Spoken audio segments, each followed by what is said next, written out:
हरे कृष्णा, राधे राधे। हम सभी साधक परम पूज्य श्री भरत जी का जीवन चरित्र श्रवण कर रहे हैं। आज का प्रसंग है चित्रकूट में केकई का उन्माद। दोष दे जननी जड़ तेहि। समस्त अयोध्यावासी आज प्रातः ही मंदाकिनी में स्नान कर सभा में सम्मिलित हुए थे। गुरु वशिष्ठ जी ने सभा को प्रारंभ करते हुए सबसे पहले महाराज चक्रवर्ती श्री दशरथ जी को याद किया। अवधवासियों के अश्रु बह चले थे। प्रभु श्री राम, विदेह नंदिनी, भरत, शत्रुघ्न, लक्ष्मण, माताएं सब रो पड़े थे। वशिष्ठ जी ने अपनी बात यही कहकर विराम दिया कि आगे श्री राम जैसा कहें, पर मैं कुल गुरु होने के नाते इतना अवश्य कहूँगा कि भरत की भावनाओं का भी सम्मान करना चाहिए। सबकी दृष्टि अब श्री राम पर टिक गई थी। भरत आंखें बंद करके बैठे हैं, मन ही मन ईश्वर से प्रार्थना कर रहे हैं कि मेरे प्रभु अवध चलें, इसके लिए भले ही मुझे वन में रहना पड़े। अब श्री राघवेंद्र उस सभा में उठे और कुल गुरु, माताओं और अवध की प्रजा को प्रणाम करते हुए बोलने लगे। हमें पिता के वचनों की रक्षा करनी चाहिए। हमारे पिता इतने सत्यव्रती थे कि अपने प्राणों को दे दिया पर सत्य नहीं त्यागा। हमारी माँ ने पिता से वचन मांगे थे और पिता ने माँ को दूंगा कहा था। हे भरत, माँ ने तुम्हारे लिए राज्य मांगा था। राम, ये आवाज इतनी तेज थी कि एकाएक सबको मुड़कर देखना पड़ा। ये महिला की आवाज इस सभा में किसकी है? केकई आज पहली बार बोल रही थी। ये इतना रोई है कि अब तो इसके आंसू भी सूख गए हैं। बस लाल लाल आंखों से इधर उधर देखते हुए बोल रही है। श्री राम धीरे धीरे केकई के पास जा पहुंचे थे और उनका हाथ पकड़कर सभा के केंद्र में ही ले आए थे। राम, मैं भले ही अब तुम्हें राम कहने योग्य नहीं रही, पर तुम मुझ पापनी को अभी भी माँ कहते हो। मैंने तुम्हें कष्ट देने के लिए क्या नहीं किया, पर तुमने अपना स्वभाव नहीं छोड़ा, वही सरल स्वभाव। ओह, बड़ी तेज आवाज में केकई आज बोल रही थी। पर भरत ने मुझसे कहा कि मैं उसकी माँ नहीं हूँ, वो मेरा पुत्र नहीं है। मेरा परित्याग किया उसने, ठीक ही किया उसने। पर वैसे भी महाराज से वरदान मांगने के बाद तो महाराज ने ही मेरा परित्याग कर दिया था। जब महाराज दशरथ की ही कुछ नहीं हुई तो अयोध्या में मैं किसकी क्या रही। कैकई आज बोले जा रही थी और पूरी सभा बस केकई को सुन रही है। मैं अब किसकी शर्म करूं? ये केकई लज्जा करे। अरे, जिसे वरदान मांगने में लज्जा नहीं आई, अपने पति को जिसने मरने के लिए छोड़ दिया और मार ही दिया, अब उसे क्या लज्जा। मेरे भरत ने मुझे कहा तू सर्पणी है। ठीक कहा भरत ने, मैं सर्पणी हूँ, अपने ही अंडों को खा जाने वाली सर्पणी। हाँ, मुझे भरत को राजगादी से कोई मतलब नहीं था।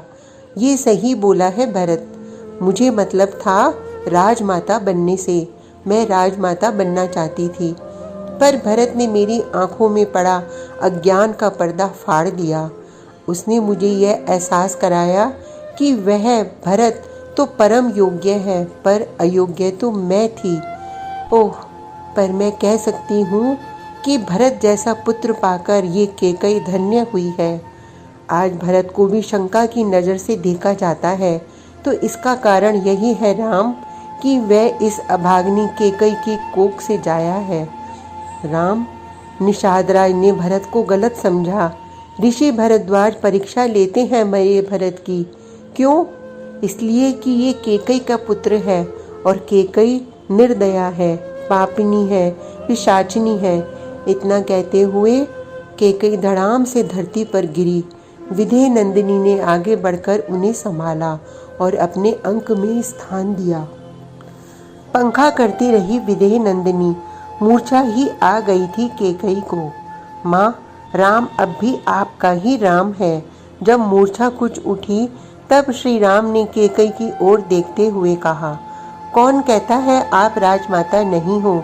अरे माँ, चाहे भरत राजा बने या राम, राजमाता तो आप रहोगी ही।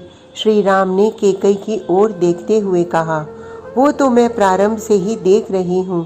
कैकई ने फिर कहना शुरू किया, जिस राम को मैंने वलकल पहनाए, वन में भेजा, कष्ट दिया, आज इस कैकई का कोई अगर है इस जगत में तो वह केवल राम है। कैकई का आज कोई पुत्र है तो केवल राम ही है। कैकई को फिर उन्माद चढ़ गया। इस सीता को मैंने ही वनवासी वस्त्र दिए थे, इसको मैंने ही कहा था गहने उतारो और ये वनवासी वस्त्र पहन लो सीता। आज इस चित्रकूट में मेरा ख्याल रखने वाला अगर कोई है तो एक राम तुम हो और एक ये मेरी बहू सीता। कल रात्रि में आकर मेरे पैर दबाती रही। इस कैकई को उस समय लग रहा था कि ये धरती फट जाए और कैकई उसमें समा जाए। जिस सीता को मैंने कष्ट दिया उसके कोमल पांव वन के कंटक सह रहे हैं। वो सीता आज मुझसे माँ माँ कहते थकती नहीं है। फिर आवेश में आ गई थी कैकई, मेरी पुत्रवधू मांडवी बहुत अच्छी है। यहाँ आने से पहले मैं गई थी उसके भवन में, पर मुझे देखते ही बोली, माँ आप यहाँ ना आया करें, पता नहीं आर्यपुत्र भरत को कैसा लगेगा। इतना कहते हुए मांडवी ने अपने भवन का दरवाजा लगा दिया था। हाँ, सही किया मांडवी ने, पत्नी के लिए पति ही होता है सब कुछ। क्यों वो अपने पति के रोष का भाजन बने। आज इस कैकई को पानी पिलाने वाला अयोध्या में कोई नहीं है। हाँ, मंथरा मुझसे बहुत प्रेम करती है राम। जब महाराज दशरथ ने देह त्यागा और भरत ने आकर मेरा परित्याग किया, तब अपने सर को मेरे पाँव में पटक पटक कर वो मंथरा बहुत रोई थी। कहने लगी थी, मेरे कारण ही आज सब कुछ बर्बाद हो गया है। कैकई मैं मर जाऊं। और वो मरने के लिए जा भी रही थी, पर मैंने उसे मरने नहीं दिया। पता है क्यों? क्योंकि वो मर जाती तो ये कैकई भी आज नहीं बचती। राम, ये कैकई बहुत स्वार्थी है, बहुत। पर मैं इतना जानती हूँ कि मंथरा आज मेरे साथ नहीं होती तो ये कैकई पानी पानी कहते हुए मर जाती। कोई इसे पानी तक नहीं देता। शत्रुघ्न की ओर देखा श्री राम ने थोड़े रोष के साथ। नहीं नहीं राम, किसी का दोष नहीं है इसमें, दोष तो इस कैकई का ही है। और अयोध्या तो बहुत महान है कि इसने एक बार भी ये नहीं कहा कि कैकई तू चली जा यहाँ से। आज जिस अयोध्या को बर्बाद करने में इस कैकई ने कुछ नहीं छोड़ा, आज वही अयोध्या उसे रहने दे रहा है। मांडवी भी चुपके चुपके आ जाती है और मेरा हाल चाल पूछकर चली जाती है। उर्मिला बहुत अच्छी है, वो दिन में कम से कम 4 बार आकर माँ कुछ तो नहीं चाहिए कितना पूछती रहती है। अब श्रुत कीर्ति तो बच्ची है, उसके बारे में क्या कहूँ। माँ आप सबको क्षमा कर दे, माँ सबको क्षमा कर दो। हाथ जोड़कर श्री राम चित्रकूट के उस सभा में कैकई के सामने झुक गए। हंसी कैकई, क्या अब कैकई स्वयं किसी से क्षमा पाने की अधिकारिणी भी है? मैं किस बल पर, किस पर क्रोध करूं? और मैं ये भी जानती हूँ कि किसके भय से लोगों ने मुझे क्षमा कर रखा है।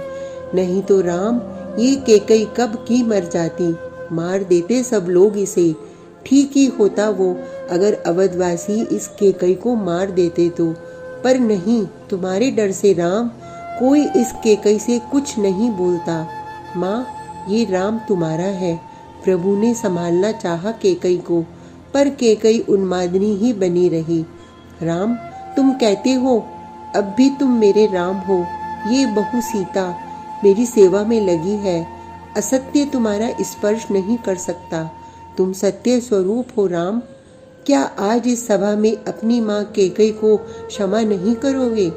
कैकई की बोली वही उन्मादनी की ही बनी रही। श्री राम बोलने वाले थे, पर कैकई ने रोक दिया। मत बोलो राम, आज मुझे बोलने दो। तुम्हारी इस माता कैकई ने तो लोभवश मोहवश बहुत बड़ी मूर्खता कर डाली। पर राम, तुम तो ज्ञान स्वरूप हो ना। तुम कहते हो कि अपनी इस माँ कैकेयी को तुम सुखी देखना चाहते हो, तो राम, आज ये कैकेयी तुमसे भी एक वरदान मांगती है। दो। जैसे इस कैकेयी ने तुम्हारे पिता से वरदान मांगे थे, आज तुमसे भी वरदान मांगना चाहती है। दो राम, अपने पुत्र से मांग रही हूँ मैं, पूरी सभा में चिल्लाकर बोली थी कैकेयी। क्योंकि भरत अब मेरा पुत्र रहा नहीं, मेरा कोई भी रहा नहीं इस जगत में। मेरा पुत्र तो अब एक ही है, तुम। राम, बोलो, दोगे ना? चरणों में गिर गए श्री राम। हाँ माँ, मांगो, क्या चाहिए? हिलकियों से रो पड़ी कैकेयी।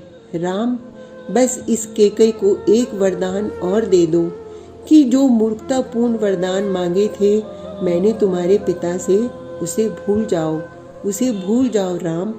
श्री राम ने नहीं संभाला होता तो कैकेयी फिर मूर्छित ही हो जाती। जनक दुलारी ने अपने अंक में कैकेयी के सिर को रखकर फिर से हवा किया। जब कुछ होश आया तो फिर जनक नंदिनी से लिपटकर क्रंदन करने लगी थी। माँ, अब आप राम को आशीर्वाद दें कि वो अपने वनवास के व्रत में स्थिर रह सके। स्पष्ट शब्दों में धीरे से श्री राम ने कहा। आशीर्वाद? अट्टहास किया उस सभा में कैकेयी ने। सारी सभा चकित थी। कैकेयी की हंसी गूंज उठी थी उस वन प्रांत में। कभी तेज आवाज में न बोलने वाली कैकेयी आज इस तरह, पिशाचनी कैकेयी देवताओं के समकक्ष राम को आशीर्वाद देगी? फिर उन्माद जग गया कैकेयी का। श्री राम पास में ही बैठ गए और कैकेयी को संभालने लगे। इस कैकेयी को तो अपने पति के शव को छूने का भी अधिकार नहीं है।